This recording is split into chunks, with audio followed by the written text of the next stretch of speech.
اللهم صل على سيدنا ومولانا محمد اللہ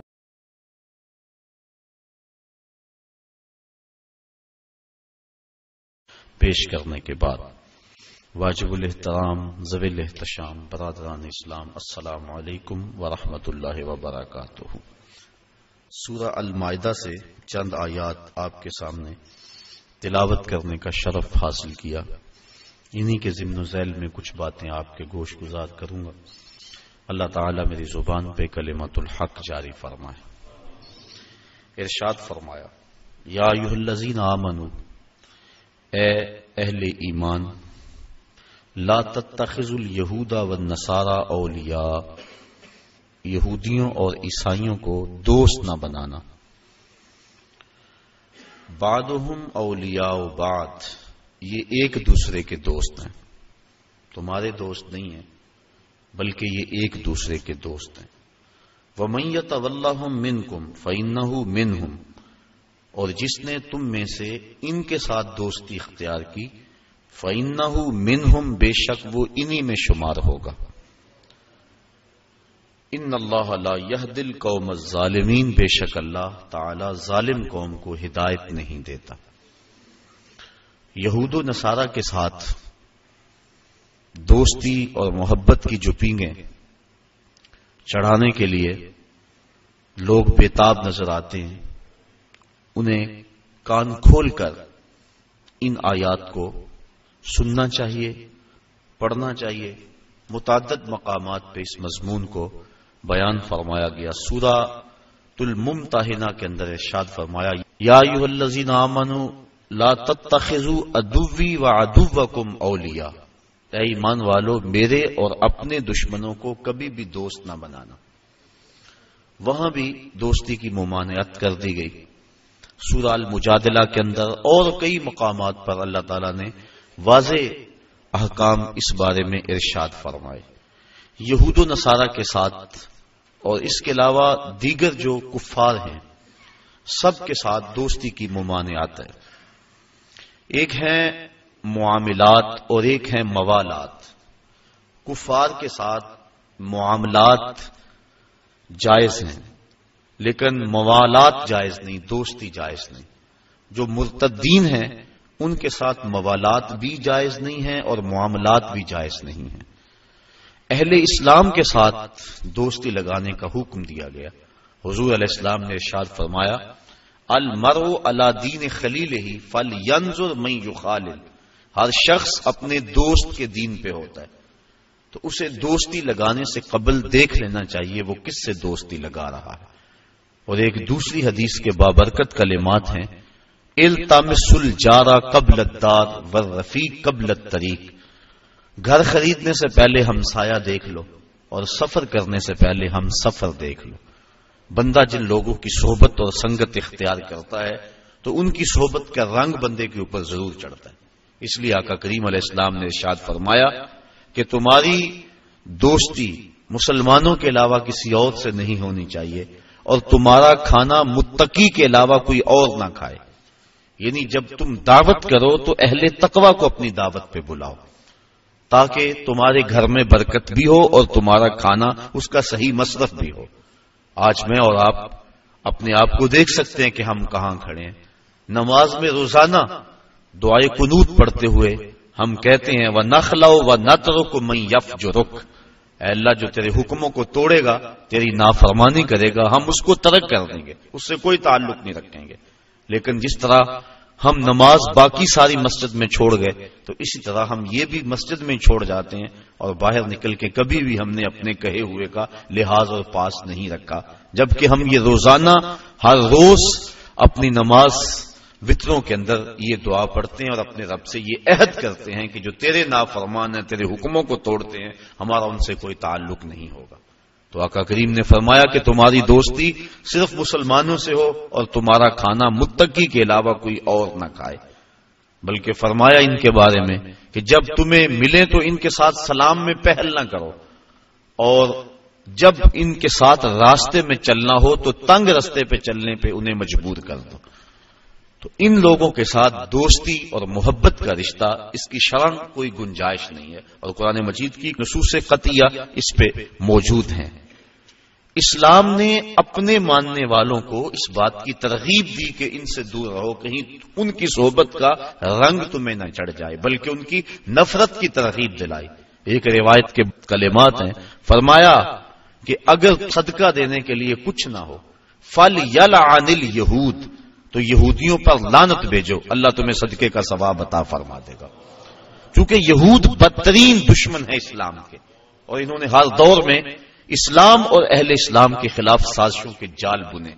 کابل سے کندھار تک، قلعہ جنگی سے دشت لیلا تک، تورا بورا سے تقریر تک، موصل سے بغداد تک، جاوا کے ساحل سے لے کر رباط کے کوچہ و بازار تک، القدس سے کشمیر تک، نیل سے کاشغر تک، پوری دنیا کے اوپر اہل اسلام کے اوپر ظلم کی جو سیارات پھیلی ہے، ذرا دیکھیے کہ اس کے اسباب کیا ہیں۔ یہود و ہنود کا اور یہود و نصارہ کا گٹھ جوڑ، اور انہوں نے مسلمانوں کے لیے عرصہ حیات تنگ کر دیا، اور اس وقت ہم جس حالت میں ہیں کسی سے مخفی نہیں۔ ہمارے ساتھ جو کچھ ہوا، جو کچھ ہو رہا ہے اور جو کچھ ہونے والا ہے، کھول کر آنکھیں میرے آئینہ گفتار میں، آنے والے دور کی دھندلی سے ایک تصویر دیکھ۔ جو کچھ ہوا اس کا پیش منظر اگر دیکھیں پس منظر کے حوالے سے، تو وہ بڑا بھیانک اور خطرناک ہے۔ ہماری شاہراہیں کاٹی گئی، اور جب سارا خون بہ گیا تو وہاں پٹرول بھرا گیا۔ جب پھیپھڑے پٹرول سے بھر گئے تو ان لاشوں کو آگ دی گئی، اور جب وہ اچھلتے تھے رقص سے بسمل کے تماشے کرتے تھے تو امریکی گنڈے کہہ لگاتے تھے۔ یہ کل کی کہانی ہے۔ شبرغان کی طرف جانے والے کنٹینروں کے اندر کس قدر طالبان بھر دیے گئے، اور انہیں ایک گھونٹ بھی پانی کا نہ دیا گیا۔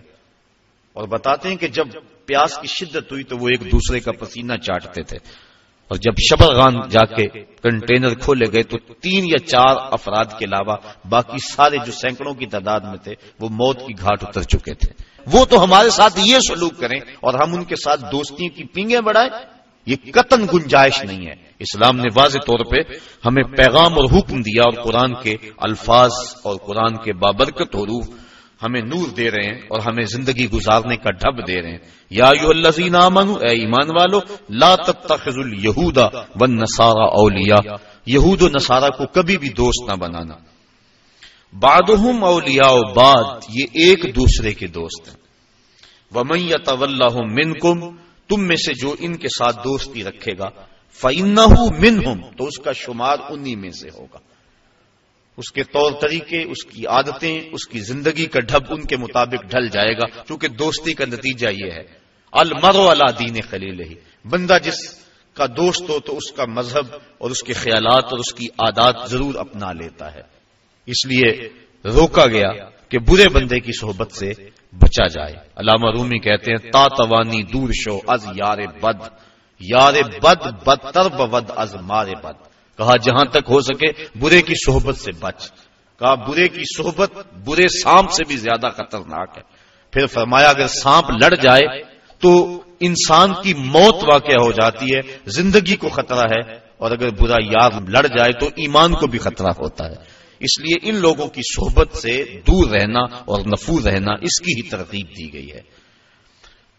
بلکہ زندگی کے شب و روز میں انسان جب بھی کسی سے دوستی کا تعلق جوڑنے لگے تو اس کو پہلے اس کے عقائد اور اس کی سوچ دیکھنی چاہیے۔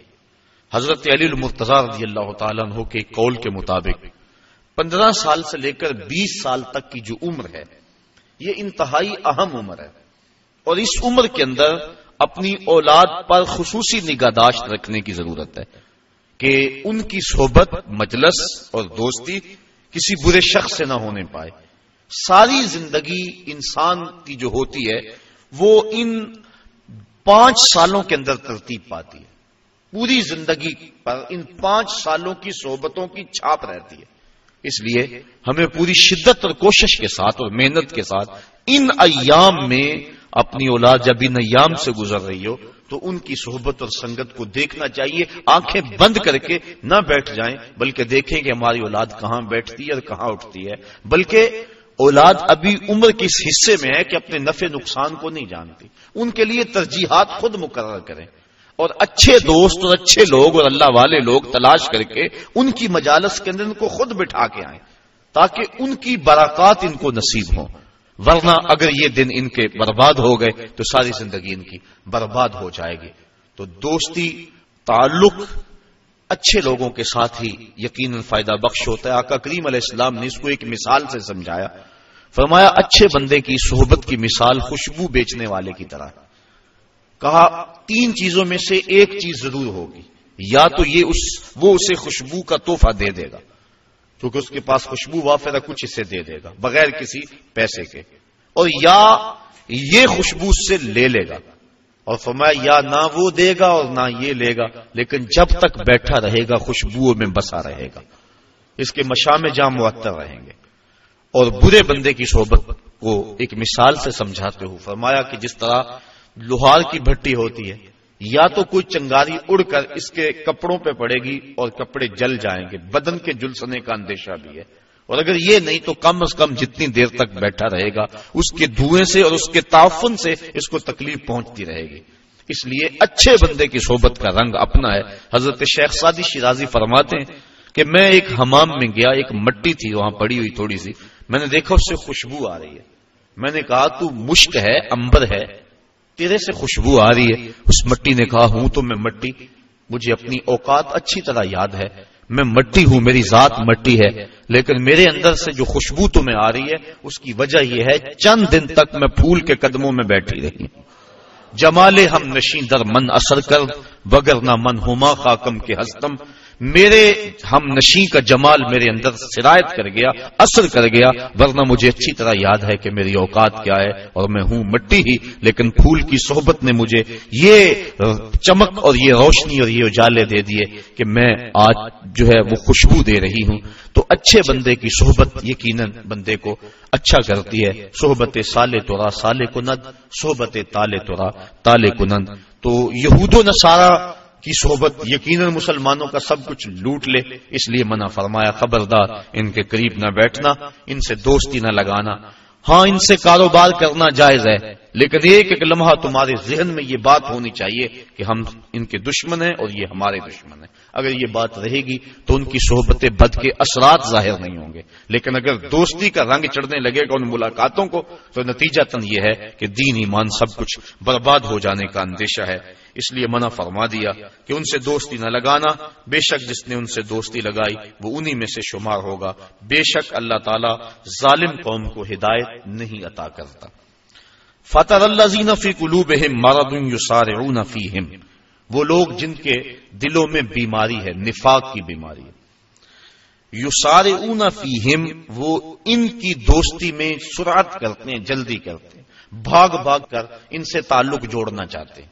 ان کی کوشش ہوتی ہے کہ ہمارا ان سے دوستی کا رشتہ جڑ جائے. کون لوگ جن کے دل میں نفاق کی بیماری موجود ہے. اب اگر ان سے کہا جائے کہ میاں ان سے دوستی کیوں لگا رہے تو ان کے دلائل ہوتے ہیں. یقولون, کہتے ہیں, نخشا ان تصیبنا دائرہ, ہم اس لیے ان سے دوستی لگا رہے ہیں کہ کسی آنے والی مصیبت سے بچ جائیں, ہمارے اوپر کوئی آزمائش نہ آ جائے, کوئی گردش نہ آ جائے. اگر ہم نے ان سے دوستی نہ لگائی تو ہمیں خطرہ ہے اپنی معیشت کا, ہمیں خطرہ ہے اپنے حالات کا. دنیا کی منڈی میں ہم تنہا رہ جائیں گے, ہمارا سماجی بائیکاٹ کر دیا جائے گا, ہم پتھر کے زمانے میں دھکیل دیے جائیں گے. اس طرح کے دلائل تراشتے ہیں اور کہتے ہیں کہ ہم اس لیے دوستی لگاتے ہیں, نقشہ, ہم ڈرے, ان تصیبنا دائرہ, کہ ہمیں کوئی گردش نہ آ لے. فعسى الله ان ياتي بالفتح او امر من عنده فيصبحوا على ما اصروا في انفسهم نادمين. ان قریب اللہ تعالی مومنوں کو فتح عطا فرما دے. ممکن ہے کہ اللہ مومنوں کو فتح عطا کر دے, او امر من عنده, یا اپنی جناب سے کوئی اور چیز عطا کر دے. فَيُصْبِحُوا عَلَى مَا أَسَرُّوا فِي أَنفُسِهِمْ نَادِمِينَ, یہ دوستی گانٹنے والے اور اپنے دل کے اندر وہ چیزیں رکھنے والے یہ دیکھتے رہ جائیں گے اور شرمسار ہو جائیں گے, اور اللہ مومنوں کو سرخرو فرما دے گا. اور ایک وقت آنے والا ہے کہ جب اہل اسلام کو اللہ تعالیٰ ایسی کامیابی عطا فرمائے گا کہ دنیا کے خطے پر ایک بھی یہودی قائم نہیں رہے گا. حضرت عیسیٰ علیہ السلام تشریف لائیں گے, حضرت امام مہدی کے عساکر میدان میں آئیں گے, خنزیر کو قتل کیا جائے گا, صلیب کے نشان کو توڑا جائے گا, اور کتب حدیث میں موجود ہے اللہ تعالیٰ ایسی اعانت فرمائے گا اہل اسلام کی، اگر کسی جھاڑی کے پیچھے یا پتھر کی اوٹ میں کوئی یہودی چھپا ہوا، وہ پتھر مسلمان مجاہد کو آواز دے کے کہے گا ادھر آ میرے پیچھے یہودی چھپا ہوا ہے. اور جب دنیا سے آخری یہودی قتل کر دیا جائے گا تو دنیا کا امن قائم ہو جائے گا، حتیٰ کہ سانپ انسانوں کے اندر پھریں گے لیکن ڈسیں گے نہیں. بھیڑیا اور بکری ایک گھاٹ پہ پانی پیئیں گے لیکن بکری کو بھیڑیے سے خطرہ نہیں ہوگا. دنیا کے امن کی ضمانت ہے جب آخری یہودی قتل ہوگا. جب تک یہود موجود ہیں پوری دنیا کے اوپر امن قائم نہیں ہو سکتے.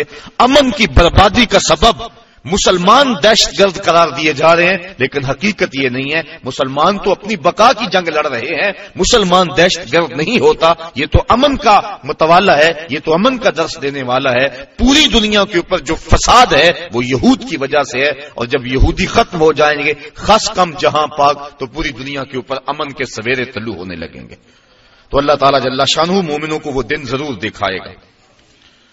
وَيَقُولُ الَّذِينَ آمَنُوا أَهَؤُلَاءِ الَّذِينَ أَقْسَمُوا بِاللَّهِ جَهْدَ أَيْمَانِهِمْ، اور اہل ایمان یہ کہتے ہیں یہ ہیں وہ لوگ جنہوں نے اللہ کے نام کی قسمیں کھائی تھی، بڑی پکی قسمیں. إِنَّهُمْ لَمَعَكُمْ، یہ کہ ہم تمہارے ساتھ ہیں، جبکہ یہ تو ہمارے ساتھ نہیں ہے، یہ تو کچھ اور نکلے. یہ منافقین کا جب پردہ چاک کر دیا گیا تو مسلمانوں نے جو کہا یہ اس حالت کو بیان کیا جا رہا ہے، کیونکہ منافقین مسلمانوں کے اندر گھسے ہوئے تھے.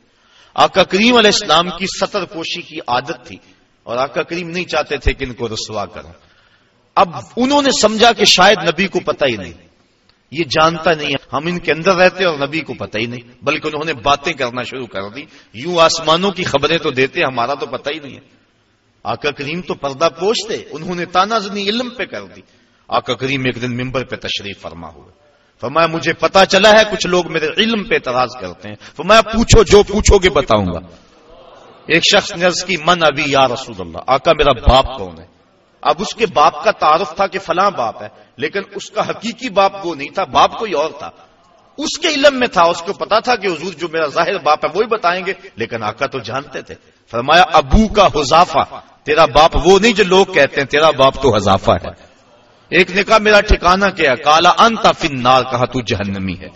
فبارک عمر رضی اللہ تعالیٰ عنہ، حضرت عمر فاروق اپنی پنڈلیاں بچھا کے اس طرح بیٹھے اور اپنے ہاتھ جوڑے، کہا ردیت باللہ ربا وبالاسلام دینا وبمحمد نبیا. حضور ہم اللہ کے رب ہونے پہ اور اسلام کے سچا دین ہونے پہ اور آپ کے نبی ہونے پہ راضی ہیں. یہ اعتراض ہم نے نہیں کیا، یہ کسی منافق نے بات کی ہے. تو بار بار حضرت عمر فاروق نے یہ عرض کی تو اللہ کے محبوب کا غصہ کافور ہوا اور آقا کریم بار بار پوچھتے تھے، سلونی، پوچھتے کیوں نہیں؟ پوچھو، جو پوچھو گے میں بتاؤں گا. اللہ اکبر. تو اللہ کے محبوب کی نظر سے کوئی شے پوشیدہ نہیں ہے. حدیث میں آتا ہے، مشکات کے الفاظ ہیں، آقا کریم ایک دن تشریف لائے اور حضور کے دونوں ہاتھوں میں دو کتابیں تھیں. صحابہ کو کہا جانتے ہو یہ کتابیں کیا ہیں؟ صحابہ نے کہا اللہ و رسولہ عالم، اللہ اور اس کا رسول جانتا ہے. فما ھذا کتاب من عند اللہ، یہ کتاب جو میرے دائیں ہاتھ میں ہے یہ مجھے اللہ کی طرف سے عطا کی گئی ہے. اس میں جنتیوں کے نام ہیں، ان کے باپوں کے نام ہیں، ان کے قبیلوں کے نام ہیں. اور فرمایا یہ جو کتاب ہے میرے بائیں ہاتھ میں یہ بھی مجھے اللہ کی طرف سے دی گئی ہے، اس میں جہنمیوں کے نام ہیں، ان کے باپوں کے نام ہیں، ان کے قبیلوں کے نام ہیں. تو نگاہ سے کوئی شے پوشیدہ نہیں ہے. نبی جس کو اللہ نے اتنا بڑا منصب دیا بھلا اس کو بتلایا ہی نہیں ہے، یہ کیسے ہو سکتا ہے؟ حدیث میں آتا ہے، مسلم میں اور دیگر کتب میں کتاب الملاحم میں روایت موجود ہے، اللہ کے محبوب علیہ السلام نے ایک دن فرمایا قرب قیامت میں جب دجال آئے گا نا تو میرے غلام اس دجال کے مقابلے میں نکلیں گے. فرمایا انی لعارف اسماءہم واسماء آبائہم والوان خیولہم، میں اپنے ان غلاموں کے ناموں کو جانتا ہوں، ان کے باپوں کے ناموں کو جانتا ہوں، جن گھوڑوں پہ چڑھ کے جہاد کریں گے میں محمد ان گھوڑوں کے رنگوں کو بھی جانتا ہوں. وَأَلْوَانَ خَيُولِهِمْ، ان گھوڑوں کے رنگوں کو بھی میں جانتا ہوں کہ کون سا غلام کس رنگ کے گھوڑے پہ چڑھ کے جہاد میں آئے. اب منافقین اتنا کچھ ہونے کے باوجود بھی کہتے تھے لو ہم اندر بیٹھے ہیں، ہمارا تو پتہ ہی نہیں ہے. تو یہ ان کی غلط فہمی موجود تھی. اللہ کے محبوب تو پردہ پوشی کی وجہ سے نہیں بتا رہے تھے، لیکن جب انہوں نے اس طرح کے اعتراضات بہت زیادہ کرنے شروع کر دیے، ایک دن اللہ کے محبوب جلال میں آئے اور فرمایا اخرج فلاں ابن فلاں من المسجد انت منافق. فرمایا فلاں اٹھ چلا جا تو منافق ہے، فلاں تو بھی مسجد سے باہر نکل جا تو منافق ہے۔ حضرت عمر فاروق کی یہ آرزو ہوا کرتی تھی کہ کبھی منافق الگ ہو جائیں، کھوٹا کھرا الگ الگ ہو جائیں تو پھر مزہ آ جائے، لیکن کچھ حکمت کے تحت حضور ابھی کرتے نہیں تھے۔ حضرت عمر فاروق موقع پہ موجود نہیں تھے، وہ نماز پڑھنے کے لیے آئے، دیکھا کہ کتنے لوگ جا رہے ہیں، پریشان ہو گئے، جماعت میری رہ گئی۔ تو ایک بندہ دروازے پہ کھڑا تھا جو جانتا تھا کہ حضرت عمر فاروق کی عادت کیا ہے اور منافقین کے بارے میں ان کے کیا جذبات ہیں۔ انہوں نے کہا ابشر یا ابن خطاب، ابن خطاب تمہیں مبارک ہو۔ کہا مبارک دے رہے ہو، میری جماعت ختم ہوگی تم مبارک دے رہے ہو؟ کہا جماعت ابھی ہونی ہے۔ تو کہا یہ کیوں جا رہے ہیں؟ کہا تمہاری آرزو پوری ہوگی۔ اللہ کے محبوب نے منافقوں کو مسجد سے نکال دیا ہے، تو جب مسجد میں تھے تو اس وقت وہ اپنے ایمان کے دعوے کرتے تھے، اور جب نکال دیا گیا تو مومنین جن کو پتا نہیں تھا کہ یہ پاس بیٹھنے والا منافق تھا، یہ تو بڑی چکنی چپڑی باتیں کرتا تھا، انہوں نے حیرت سے کہا وَيَقُولُ الَّذِينَ آمَنُوا أَهَؤُلَاءِ الَّذِينَ أَقْسَمُوا بِاللَّهِ جَهْدَ أَيْمَانِهِمْ، یہ وہ لوگ تھے جو بڑی پکی قسمیں کھاتے تھے، إِنَّهُمْ لَمَعَكُمْ، کہ ہم ان کے ساتھ ہیں، بھلا ہمارے ساتھ ہے یہ کوئی؟ حبطت اعمالهم، فرمائے ان کے اعمال ضائع کر دیے گئے، فاصبحوا خاسرین، اور انہوں نے صبح اس حالت کے اندر کی کہ وہ خسارے میں تھے۔ یا ایھا الذین آمنوا من یرتد منکم عن دینہ، اے ایمان والو تم میں سے اگر کوئی دین سے منحرف ہو جائے، مرتد ہو جائے، دین کو چھوڑ دے۔ یہود و نصارہ کی دوستی کے بعد اس بات کو بیان کیا، چونکہ برے لوگوں کی جب صحبت ہوگی تو اس کا رنگ ہوگا، تو کہیں ایسا نہ ہو کہ ان لوگوں کی دوستی کے نتیجے کے اندر تم ارتداد کی طرف چل پڑو، اور اگر تم ارتداد کی طرف چل پڑو تو کیا تمہارے رب کو پرواہ ہوگی؟ اب ارشاد فرمایا جا رہا ہے یا ایھا الذین آمنوا، اے ایمان والو من یرتد منکم عن دینہ، تم میں سے اگر کوئی اپنے دین سے منحرف ہو جائے، فسوف یاتی اللہ بقوم، اللہ کو اس کی کوئی پرواہ نہیں ہے کہ اگر کوئی مرتد ہوتا ہے، بلکہ فسوف ان قریب یاتی اللہ بقوم، اللہ ایسی قوم لائے گا یحبہم ویحبونہ، جس قوم سے اللہ پیار کرتا ہے اور اللہ سے وہ قوم پیار کرتی ہے، ایسی قوم تمہارے جگہ لے آئے گا جو اللہ سے پیار کرنے والی ہے۔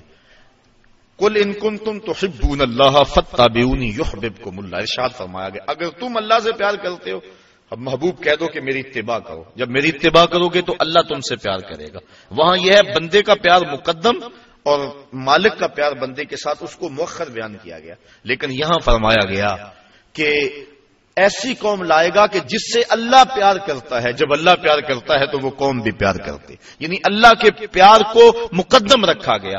اور حقیقت بھی یہ ہے عشق اول در دل معشوق پیدا می شود، محبت پہلے محبوب کے دل میں پیدا ہوتی ہے، جب اللہ پیار کرتا ہے تو بندے پیار کرتے ہیں۔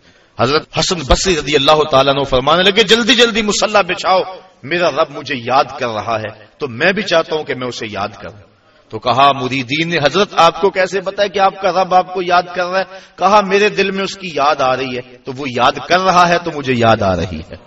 تو پہلے وہ پیار کرتا ہے تو پھر بندہ پیار کرتا ہے، اگر وہ پیار کرے تو پھر یقیناً بندے کے دل میں اس کے لیے محبتوں کے جذبات موجزن ہوتے ہیں۔ حضرت داتا گنج بخش علی حجویری کشف المعجوب میں لکھتے ہیں کہ یہ جو روایت ہے کہ جس نے توبہ کی اس کو اللہ نے بخش دیا، کہا یہ بھی ٹھیک، لیکن بعض صوفیہ فرماتے ہیں کہ یہ بھی ٹھیک کہ جس نے توبہ کی اسے بخش دیا گیا۔ صوفیہ فرماتے ہیں اصل بات یہ بھی ہے کہ جس کو بخشنا تھا اللہ نے اسے توبہ کا راستہ دکھا دیا۔ ایک یہ جس نے توبہ کی اسے بخش دیا گیا، اور دوسرا یہ ہے جس کو بخشنا تھا اس کو توبہ کا دروازہ دکھا دیا۔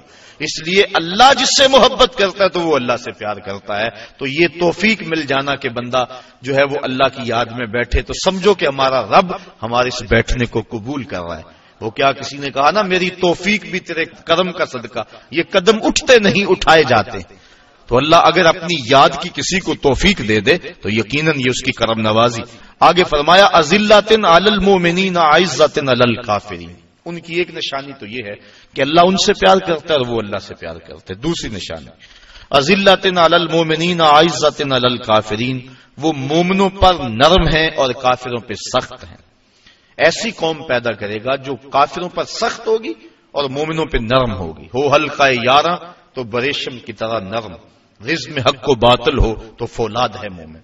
یہ مومن کی خصوصیت ہے کہ کافر کے مقابلے میں وہ سختی دکھاتا ہے۔ اگر مومن کافر کے مقابلے میں نرمی دکھانے لگ جائے تو اس کے روب ختم ہو جاتے ہیں اور ہوا اکھڑ جاتی ہے۔ اس لیے ہمیشہ وہ کافر کے مقابلے میں سختی کے ساتھ ڈٹا رہتا ہے. اس وقت اس کو حالت قیام کا درس دیا گیا، لیکن جب اپنے مومن بھائیوں سے ملے تو اس کی حالت پھر انتہائی نرم ہوتی ہے.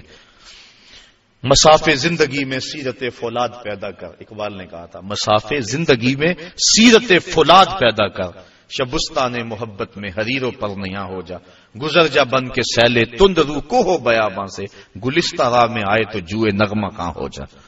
جب راستے میں پہاڑ آئے تو ٹکرا جا ان سے، اور جب راستے میں کوئی باغ آ جائے تو اس پانی کو کہا جا رہا ہے کہ اب تو سیلاب نہ بن بلکہ جوئے نغمہ خاں بن جا، گیت گاتی ہوئی ندی بن جا اور اس باغ سے یوں گزر. تو جب اپنوں سے ملتے ہیں تو ان کی محبت مثالی ہوتی ہے، اور جب کافر کے مقابلے میں ہوتے ہیں تو سخت ہوتے ہیں. اگر قوم کا مزاج یہ ہو جائے کہ کافروں سے نرمی اور اپنوں سے سختی، تو پھر اللہ کے عذاب کا انتظار کرنا چاہیے. یجاہدون فی سبیل اللہ، ان کی ایک صفت یہ ہے کہ وہ اللہ کے راہ میں جہاد کرتے ہیں. کافروں کے مقابلے میں سرحدوں پر جو لڑائی لڑی جاتی ہے اس کو عربی میں قتال کہتے ہیں، اور جہاد جد و جہد دین کو کہتے ہیں. اعلاء کلمت الحق کے لیے جو بھی محنت کی جائے، جد و جہد کی جائے، اس کو جہاد کہتے ہیں. اس قتال کو بھی جہاد شامل ہے کیونکہ یہ بڑا وسیع المفہوم لفظ ہے جہاد. اور اس کے علاوہ جو بھی راہ دین میں جد و جہد کی جائے اس کو شریعت اسلامیہ میں جہاد کہا جاتا ہے. تو کہا وہ راہ خدا میں جہاد کرتے ہیں. ولا یخافون لومۃ لائم، اور اس راستے میں کسی ملامت کرنے والے کی ملامت سے ڈرتے نہیں ہیں، بلکہ جب بندہ اس راستے کا مسافر ہو جاتا ہے اسے کسی ملامت کرنے والے کی ملامت کا خوف نہیں ہوتا، بلکہ اس ملامت سے اس کو ایک لذت آتی. حضرت ابو ذر غفاری رضی اللہ تعالیٰ عنہ فرماتے ہیں کہ میں حضور کی خدمت میں دار ارقم میں حاضر ہوا. رہنے والے مدینے کے تھے لیکن آئے مکہ المکرمہ، ابتداء اسلام تھا. حضور کی خدمت میں حاضر ہوا بیعت اسلام کی. دو چیزوں پر حضور نے مجھ سے وعدہ لیا، ایک تو حق کہنا چاہے کچھ بھی ہو جائے، اور دوسرا اللہ کے راستے میں کسی ملامت کرنے والے کی ملامت سے نہیں ڈرنا. میں نے بیعت کر کے کہا حضور اگر اجازت ہو تو باہر نکل کر اپنے ایمان کا اعلان نہ کرو. حضور فرمایا ابھی حالات ایسے نہیں، ابھی اپنے ایمان کو مخفی رکھو. عرض کی حضور ابھی تو میں نے آپ سے وعدہ کیا ہے کہ حق کہنا ہے چاہے قیامت آ جائے. آقا کریم فرمایا اچھا پھر تمہاری مرضی. حضور بھی پرکھنا چاہ رہے تھے، کہا اچھا پھر تمہاری مرضی. حضرت ابو ذر غفاری کی سنیے، کتب سیر میں واقعہ موجود ہے. کہتے ہیں میں سین حرم میں آیا، کیا دیکھتا ہوں کہ صنادید قریش نشستیں جمائے بیٹھے ہیں اور ان کے چیلے چانٹے ان کے ارد گرد جو ہے وہ حلقوں میں بیٹھے ہوئے ہیں. میں کعبۃ اللہ کے ساتھ ٹیک لگا کے زور سے کہا لوگو سن لو، میں اللہ کی توحید کا اقرار اور مصطفیٰ کی رسالت کا اقرار کرتا ہوں. کہتے ہیں یہ لفظ میرے ابھی مکمل نہیں ہوئے تھے کہ میرے اوپر لوگ ٹوٹ پڑے اور اتنا مارا کہ میرے لخت لخت سے خون بہنے لگا. حضور کے چچا حضرت عباس بن عبد المطلب رضی اللہ تعالی عنہ وہ وہاں موجود تھے، ابھی اسلام کی دولت سے مالا مال نہیں ہوئے. انہوں نے کہا لوگوں اپنی معیشت پہ ترس کھاؤ اور اس شخص کو چھوڑ دو. تم جانتے نہیں یہ شخص کون ہے؟ یہ بنو غفار کا شخص ہے، اور بنو غفار مدینے میں رہائش پذیر قبیلہ ہے. تمہاری معیشت کا انحصار تجارت پہ ہے، اور تجارت بھی شام کی، اور شام کا جو راستہ ہے وہ مدینے کے قریب سے گزرتا ہے. اگر تم نے اس شخص کو قتل کر دیا تو تمہارے شام کی طرف جانے والے قافلے غیر محفوظ ہو جائیں گے اور تمہاری معیشت جو ہے وہ کمزور پڑ جائے گی. اس پہ رحم نہ کرو، اپنی معیشت پہ ترس کھاؤ اور اسے چھوڑ دو. لوگوں کے ذہن میں یہ دلیل سمجھ میں آئی، لوگوں کے نے قبول کیا اور کہتے ہیں مجھے چھوڑ دیا. اب سنیے لفظ حضرت ابو ذر غفاری کے. کہتے ہیں میں نے آب زمزم سے زخموں کو دھویا، ایک چادر لی، سین حرم میں لیٹ گیا رات گزارنے کے لیے، لیکن ساری رات گزر گئی مجھے نیند نہ آئی. کیوں نیند نہ آئی؟ کہ زخم زیادہ تھے، درد ہو رہا تھا. یقیناً یہ بات بھی ہوگی، لیکن حضرت ابو ذر غفاری کے نیند نہ آنے کا سبب خود بیان کرتے ہیں. کہا مار کھانے میں اتنا مزہ آیا تھا کہ میرا جی چاہتا تھا دوبارہ دن چڑھے، وہ پھر آئے اور پھر میں اعلان کروں، اور جو حال میرے ساتھ کل ہوا تھا دوبارہ پھر ہو. وہ مزہ دیا تڑپ نے میری آرزو ہے یارب، میرے دونوں پہلوؤں میں دل بے قرار ہوتا. ایک پہلو میں دل ہے تو اتنا لطف آ رہا ہے، اگر دونوں پہلوؤں میں دل ہوتا تو کیا کیفیت ہوتی. کہا ساری رات انتظار میں گزر گئی اور جی چاہتا تھا کہ دوبارہ دن چڑھے اور پھر اپنی مسجدوں پہ آئیں اور پھر میں توحید کا غلغلہ بلند کروں اور پھر وہ میرے اوپر ٹوٹ پڑے، یہ زخم دوبارہ آئیں اور اس تکلیف سے جو لذت مجھے کل ملی تھی پھر دوبارہ ملے۔ کہا پھر جب صبح ہوئی اور وہ آ کے بیٹھ گئے، میں نے دوبارہ کھڑے ہو کے وہی اعلان کیا اور میرے اوپر ٹوٹ پڑے، پھر مزاحم ہوئے حضور کے چچا، اور اگلے دن پھر رات میری بڑی مشکل گزری اور میں یہ انتظار کرتا رہا دن چڑھے تو پھر توحید کا اعلان کروں۔ تو وہ اللہ والے جو لوگ ہیں، اگر ان کو اس راستے میں کوئی تکلیف پہنچتی ہے یا کوئی ملامت کرتا ہے تو جب وہ جم جاتے ہیں دین پہ اور روح دین ان کو نصیب ہو جاتی ہے تو اس ملامت سے ڈرتے نہیں ہیں، بلکہ اس ملامت کرنے والے کی ملامت کی پرواہ کیے بغیر اپنے سفر کو جاری رکھتے ہیں۔ مار کھانے کے باوجود، تکلیفیں اٹھانے کے باوجود، ملامتیں سہنے کے باوجود حق پہ جمع رہنا اور یہ دولتیں مل جانا، یہ کیا انسان کے بس کا روگ ہے؟ کہا نہیں، ذالک فضل اللہ یؤتیہ من یشاء، یہ اللہ کا فضل ہے، جسے چاہے عطا فرما دے، جسے چاہے کرم نوازی فرما دے۔ واللہ واسع علیم، اللہ تعالیٰ وسعت والا اور علم والا ہے۔ اب انسان کو منع کر دیا یہود و نصارہ سے دوستی نہیں کرنی، جو اللہ کے دشمن ان سے دوستی نہیں کرنی، آگے منع کر دیا کہ اہل کتاب سے بھی دوستی نہیں رکھنی، کفار سے بھی دوستی نہیں رکھنی۔ انسان تو معاشرتی حیوان ہے، کسی سے دوستی ہوگی تو زندگی گزرے گی۔ جب دوستی ان سب کی دوستی سے ممانعت کر دی گئی تو پھر یاری کس سے لگائے، دوستی کس سے لگائے؟ ویسے تو بندہ جی نہیں سکتا، اکیلا تو رہ نہیں سکتا۔ کہا آؤ بتائیں کس سے دوستی لگانی ہے۔ انما ولیکم اللہ ورسولہ، بے شک تمہارا دوست اللہ اور اس کا رسول ہے، آؤ ان سے دوستی کا ناطہ جوڑ لو۔ دنیا داروں سے دوستی لگاؤ گے، بعد میں بے وفائی کا زخم اپنے سینے پہ لے کر روتے رہو گے کہ ہم جن کے لیے مرے تھے وہ وضو کرتے رہے اور جنازہ بھی نہ پڑا، پھر کیا کچھ کہتے پھرو گے۔ آؤ ان سے دوستی لگاؤ جو دنیا پر بھی اور آخرت پر بھی وفا کی ریت کو نبھاتے ہیں۔ انما ولیکم اللہ، بے شک تمہارا دوست اللہ ہے، ورسولہ، اور اس کا رسول ہے، والذین آمنوا الذین یقیمون الصلاۃ، اور وہ اہل ایمان ہیں جو نماز پڑھتے ہیں، نماز قائم کرتے ہیں، ویؤتون الزکوٰۃ، اور زکوٰۃ ادا کرتے ہیں، وہم راکعون، اور ان کے دل اللہ کے حضور جھکے ہوئے ہیں۔ وہ ہیں تمہارے دوست اور ان سے دوستی تمہیں نفع دے گی۔ ومن یتول اللہ ورسولہ، اور جو اللہ اور اس کے رسول سے دوستی لگائے، والذین آمنوا، اور اہل ایمان سے دوستی لگائے، فإن حزب اللہ هم الغالبون، بے شک اللہ کا گروہ ہی غالب ہے اور غلبہ اسی کے پاس ہے اور وہی غلبہ دینے والا ہے۔ تو اہل اسلام کو ان کو راہ عمل دی گئی اور بتایا گیا تم نے کس سمت پہ چلنا ہے، کہیں غلط فہمی میں اپنا سب کچھ برباد نہ کر بیٹھے۔ اسلام نے ان کو راہ عمل دے دیا کہ غلبہ تو اسلام کے پاس ہی ہے اور حق ہی غالب رہتا ہے، باطل چند دنوں کے لیے پنپتا ضرور ہے لیکن جو ہے وہ حقیقی طور پہ فتح حق کو ہوا کرتی ہے۔ اس لیے اس وقت پوری دنیا کے جو حالات ہیں وہ کس سے مخفی ہیں اور کون نہیں جانتا۔ اس وقت ہمیں آنکھیں کھول کے زندگی گزارنے کی ضرورت ہے اور اپنے دین کو سمجھنے کی ضرورت ہے، ہمیں قرآن مجید کے احکامات کو سمجھنے کی ضرورت ہے اور دیکھنے کی ضرورت ہے کہ ہم کس طرح اپنی زندگی کے شب و روز گزاریں جس سے ہمارا رب ہم پہ راضی ہو جائے، ورنہ ایسا نہ ہو کہ زندگی برباد کر کے بیٹھ جائیں۔ 4 دن کی زندگی ہے، اس کو شریعت اور مصطفیٰ کریم علیہ الصلوۃ والسلام کے جو طریقے ہیں ان کے مطابق گزارنے کی کوشش کریں۔ کار ما آخر شدو آخر زما کار نشد، مشت خاک ما غبارے کوچہ یار نشد، وآخر دعوانا ان الحمد للہ رب العالمین۔